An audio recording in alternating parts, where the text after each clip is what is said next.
ఓవరాల్గా దీనికి చేసిన సపోర్ట్ కానీ నీ క్యారెక్టర్ కానీ చాలా అద్భుతం పేలింది సత్య. ఐఎమ్ చాలా హ్యాపీనే అయితే. ఈ సెకండ్ హాఫ్లో ఆ వీడియో కామెడీ ఉంది కదా, అక్కడ నేను అసలు చాలా ఫుల్ ఫిదా. సో దానికి గాను ఇంత బాగా ఎంజాయ్ చేస్తున్నారు కాబట్టి ఆడియన్స్ నువ్వేం చెప్పాలనుకుంటున్నావు? వినమ్రతతో నిజంగా థ్యాంక్ యూ సో మచ్ అండి తెలుగు ప్రేక్షకులందరికీ. నవ్వకుండా జెన్యున్గా చెప్పు. తెలుగు ప్రేక్షకులందరికీ నవ్వకుండా చెప్పు, ఎలా చెప్పాలి చూడు. చాలా థ్యాంక్స్ అండి. చాలా థ్యాంక్స్ అండి. సినిమా చూసిన ప్రతి ఒక్కరికి, అలాగే ఫోన్లు చేసి నాకు చెప్పారు. చాలా థ్యాంక్ యూ సో మచ్ అందరికీ. మా సినిమా ఎంత మంచి సక్సెస్ చేసిన వాళ్ళందరికీ.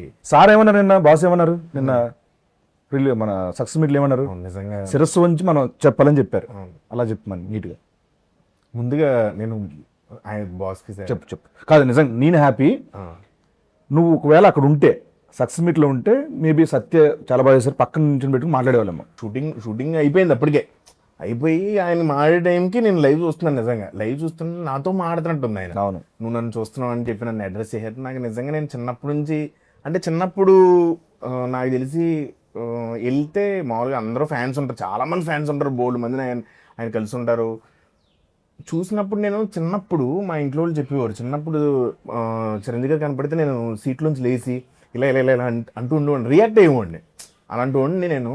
ఆయన అంటే చాలా ఇష్టపడి, ఒక ఆరాధ్య దైవం నాకు. నిజంగా ఆయన్ని వచ్చి కలిసినప్పుడే ఫస్ట్ ఉన్నప్పుడు అదే బోనస్ అనుకున్నాను నేను. అలాంటిది నాకు ఆయన చెప్పడం నిజంగా కళ్ళం నీళ్ళు వచ్చింది. నాకు చాలా ఫీల్ అయ్యాను. చాలా బాగా. నాకైతే ఒక అచీవ్మెంట్ ఇది.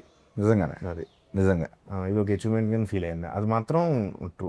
హానెస్ట్గా చెప్పేది ఏంటంటే నిజంగా నా మెగాస్టార్కి థ్యాంక్ యూ సో మచ్ అండి. సార్ ఎందుకంటే ఇన్స్టాగ్రామ్లో అక్కడ ఉండడు, ఉన్నా కూడా వేరే. ఇప్పుడు మన సత్య ఐడి అంటే పాపం డాడీ తనకి రావాలంది, నాతో ఫోన్లో మాట్లాడు, అది ఇంట్లో వాళ్ళందరినీ తీసుకొస్తాను అన్నాడు. అవును, కానీ షూటింగ్ లో పాపం బిజీగా ఉన్న వల్ల అయిపోయాడు. ఇవన్నీ నేను కూడా పిఆర్ చేశా. అక్కడ చేస్తే ఆయన సత్యతో మైక్ లో మాట్లాడి ఏంటండి కాదు ఇప్పుడు నేను చెప్పబోతున్న షూటింగ్ లో ఉన్నా ఇరుకున్నా ఎవరు చెప్తారు? పైగా నేను కూడా ఫేక్ గా కాదు, ముందు రోజు రాత్రి ఆయన వస్తారు నెక్స్ట్ డే అంటే మీ ఇద్దరం కూర్చుని చాలా ఎక్సైట్ అయ్యి ఇలా చేద్దాం ఇలా మాట్లాడదాం అన్నీ అనుకున్నాం. బట్ అన్ఫార్చునేట్లీ దానికి కుదరలేదు. దీనికి కూడా ఎందుకని పిఆర్ ఎందుకని అంటున్నా, వీడు ఒకసారి చరణ్ అన్నయ్యతో ఎక్కడి నుంచి ఫ్లైట్లో వచ్చాడు, నాకు అది పెట్టాడు, చాలా బాగుందిరా ఇది షేర్ చేసి, నాకు అకౌంట్ లేదు కదరా అన్నాడు. అమాయకత్వం ఇరిగించో. ఫేక్ అకౌంట్ ఉంది, ఫేక్ ఉంది. ఎక్స్ప్లోర్ ఓపెన్ చేస్తే నేను పెట్టానన్న, నేను నా దాంట్లో పోస్ట్ చేసి, అరే నీకు ఎలా నువ్వు పెట్టలేవు కదరా, నాకు హ్యాపీ అనిపించిందిరా అంటే పెట్టాడా, నేను పెట్టానండి. అది పెట్టాడు, నేను పెట్టాను ఇన్స్టాగ్రామ్ లో. ఇన్స్టాగ్రామ్ అకౌంట్ లేదు ఉంది నీకు? ఐదండి ఇన్స్టాగ్రామ్ అకౌంట్ ఈరోజు బట్టబయలు అన్ని కాదు, వాడి పేరు మీద లేదన్న. ఉంది యాక్చువల్లీ, అది పట్టిస్తాను, చచ్చిపోతున్నాను అన్ని ట్యాగులు చేయలేక మిగతా పెట్టాను ఇంటికి. చిరంజీవి గారు స్టేజ్ మీద చెప్పారు కదన్న, అంటే ఇంత ఉంది, ఇంత ఉన్నా కూడా ఎప్పుడు కూడా ఒక యాక్టర్గా ప్రూవ్ చేసుకుందాం అనేది ఉంటుంది తప్పించి ఏ రోజు కూడా దాని వెనకాల పడలేదని చెప్పి. నిజంగా ఎందుకనన్నా, అంటే ఓన్లీ చూజీగా స్క్రిప్ట్ వైజ్ కానీ లేకపోతే ఎలా, అది ఎందుకు వచ్చింది అలా? మనకంటే గుర్తింపు ఉండాలి కదా యాక్టర్లుగా, అందరికీ ఒక యాక్టింగ్ స్టైల్ కానీ లేకపోతే ఇలాంటి కొత్త స్క్రిప్ట్స్ ఆఫర్ చేస్తాం అనేది. ఇది ఇప్పుడు అనుకుంది కాదు, ఇది 2014 అప్పటి నుంచి అనిపించేది. మా ఫ్యామిలీలో అందరు యాక్టర్స్ మంచి మాస్ సినిమాలు, పెద్ద సినిమాలు తీస్తున్నారు, యాక్షన్ సినిమాలు. మనం కూడా అదే చేస్తే ఏంటి, మనం డిఫరెంట్గా ఉండాలి కదా, ఏదైనా ఎవరు చేయని ప్రయత్నించాలి అని అనుకున్నాం. బట్ అది ఒకటే కూడా కాదు, ఈ సినిమాతో అలా కాకుండా కొంచెం అందరికి ఇష్టమైనది కూడా చేయాలని డిసైడ్ చేసాం. బట్ యూనిక్నెస్ ఉండాలి, అండ్ నువ్వు చెప్పిన ఒక వర్సిటాలిటీ ఉండాలి యాక్టర్కి. పెద్ద actor, character artist doesn't matter, but ఒకేలాగా ఉంటే మనకి ఏం కిక్ ఉంటుంది దాంట్లో అని ఏదో ట్రై చేస్తాం అంతే. అది ప్రతిసారి కుదరదు, ఆయన దేవుదయ ఉండాలి దాన్ని అంతే. నెక్స్ట్ చేసే ప్రతి సినిమాలో సత్యం ఉంటారన్నా. యాక్చువల్లీ నెక్స్ట్ సినిమాలో ఏమైందంటే నీ డేట్ లేవు, అందుకు నీ క్యారెక్టర్ సత్య చేస్తున్నాడు, తెలుసుకుంది కదా. నువ్వు ఏదో పాన్ ఇండియా సినిమాలు రెడీ చేస్తున్నావు విన్నా, ఆ పాన్ ఇండియా 2 సినిమా డేట్లు లేక నేను చేయాల్సి వస్తుంది. అప్పుడు సత్య చేస్తున్నాడు ఆ క్యారెక్టర్. నిజమా? నిజం. గోకుడు ఏంటి అట్లా డేట్ లేదు కాదన్న, అంటే ముందు ఎప్పుడో కమిటీ అయ్యాం కదన్న అది.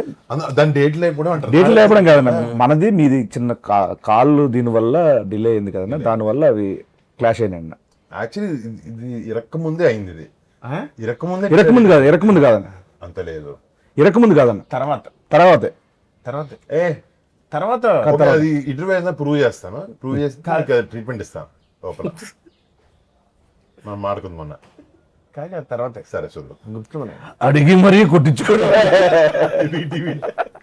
అయితే మన సినిమాలో రితికా నాయక్ తన క్యారెక్టర్ అన్న, సో మీ కాంబినేషన్స్ కానీ ఇవన్నీ మీకు కైండ్ ఆఫ్ గుడ్. బేసిక్ గా అమ్మాయి ఆ కొరియన్ అమ్మాయిలో ఉండడం, దాని డైరెక్టర్ నచ్చడం, అమ్మాయికి ఆ ట్రైడ్స్ ఉండడం చైత్ర వల్ల ఆయన పెట్టాల్సి వచ్చింది. అంటే ఆ ఛాయలు ఉన్నాయని పెట్టుకున్నారన్నా లేదా ఎట్లా? ఆయన అడగాలి. అవునవునవును. కొద్దిగా అమ్మాయి మరి మెచ్యూర్డ్గా, అంటే లుక్ వైజ్గా మెచ్యూర్డ్గా ఉండదు అమ్మాయి, కొద్దిగా ఇంకా చిన్నపిల్ల అనే ఒక మెంటాలిటీ ఉంటుంది. తనకి కొరియన్ ఫ్యాసినేషన్ ఉంటే బాగా సెట్ అవుతుంది, సూటబుల్గా ఉంటుంది అనేసి ఆ అమ్మాయిని అప్రోచ్ అవ్వడం. యా యాక్చువల్గా బాగా సెట్ అవుతాను. మీరే చేశారు అందరూ ఆడు బుల్రాజు, బుల్రాజు, గణేష్ గారు ఆడుకున్నాడు.